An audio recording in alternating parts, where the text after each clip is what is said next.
So lesson lang sa pagmumotor, no? Pagka pababa yung dinadaanan nyo, kumbaga downhill, tapos hindi kalsada or bato-bato, or wala talagang asfalto, kumbaga yung parang ganito, mabato, tapos pababa kayo, huwag kayong magpipreno sa harap, guys. Huwag nyong pipigain yung harap, lalong lalo na pagka hindi sementado yung daan or ganito kabato, or mas matindi pa rito dahil madulas ito. At ayun, yung nangyari sa akin ngayon kanina dun sa may bandang taas, downhill, tapos hindi kalsada or hindi asfalto, ganito yung dinadaanan ko, bigla akong napiga yung itong preno sa harap kasi mag-engine brake sana ako. Ngayon pagka engine brake ko, napihit ko itong preno sa harap, ayun, natumba. But na lang at di ako dumausdos. So ano nangyari, ito, ayan,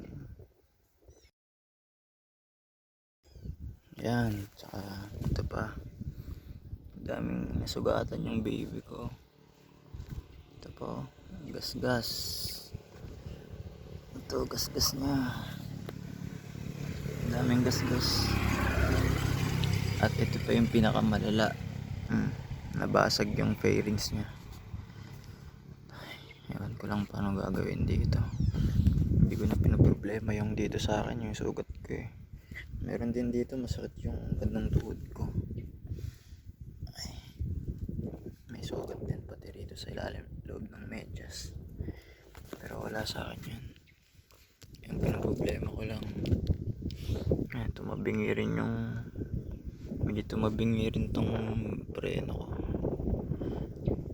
Hindi ko alam paano ayusin to. Pero siguro to pilitin. Buti na lang at tumatakbo pa siya na maayos. Ito lang talagang fairings niya. Ito yung pinaka-inaalala ko. Hindi ko malaman kung magpapalit ba ako or hayaan lang muna siya. Itong mga gasgas niya, guys, walang problema yan. Kasi ito madali lang ito.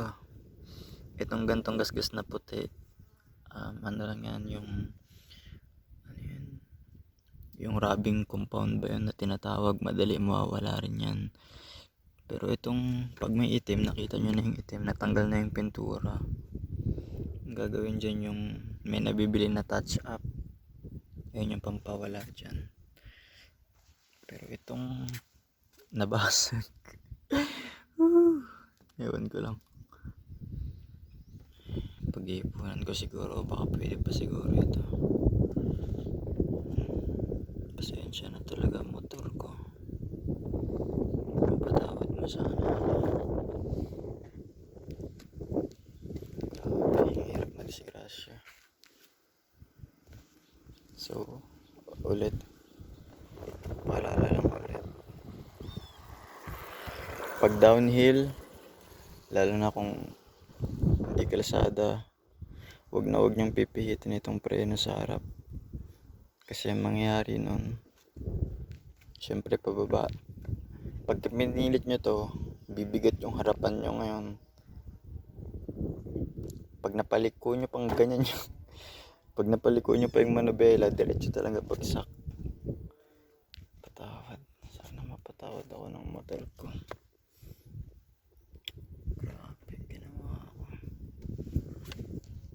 So yun lang, guys, paalala lang ulit, pagka downhill at hindi asfalto yung daanan, huwag kayong pipreno sa harap, o kung sakali man alalay na preno sobrang hina lang, huwag kayong pipreno sa harap ng sagad.